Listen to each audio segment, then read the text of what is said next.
How do criminals think? Do they feel guilt the way most people do? Do they understand right and wrong?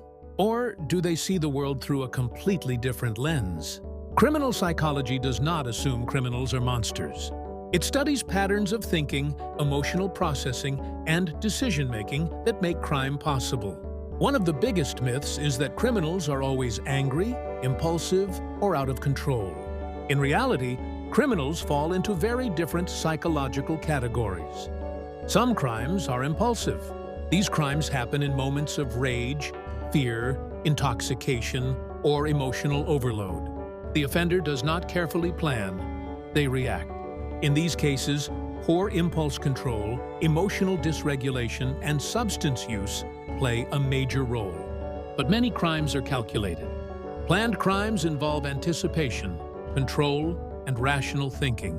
The offender weighs risks and rewards, chooses timing, and minimizes detection. This tells us something important. Crime does not require madness. It often requires justification. Criminals rarely see themselves as villains. Instead, they use a process called moral neutralization.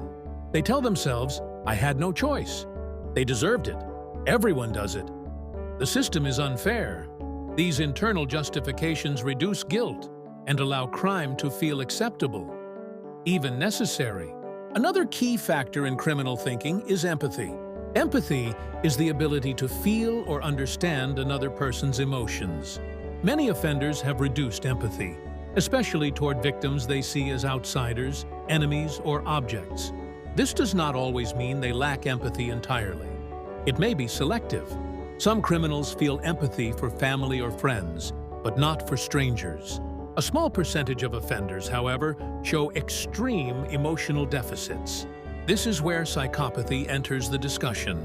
Psychopathy is associated with traits like superficial charm, lack of remorse, shallow emotions, and manipulative behavior. The most widely used framework to study this was developed by Robert Hare, who created tools to measure psychopathic traits in offenders. But here's the critical truth. Most criminals are not psychopaths. Psychopaths make up only a small fraction of offenders, but they are often responsible for repeated, severe crimes.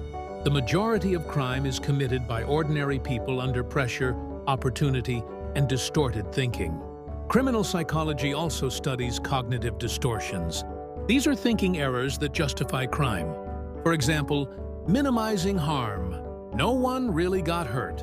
Blaming the victim. They asked for it. Denial of responsibility. It wasn't my fault. These distortions allow individuals to commit acts that contradict societal morals without feeling internal conflict. Understanding criminal psychology is not about sympathy. It is about prevention.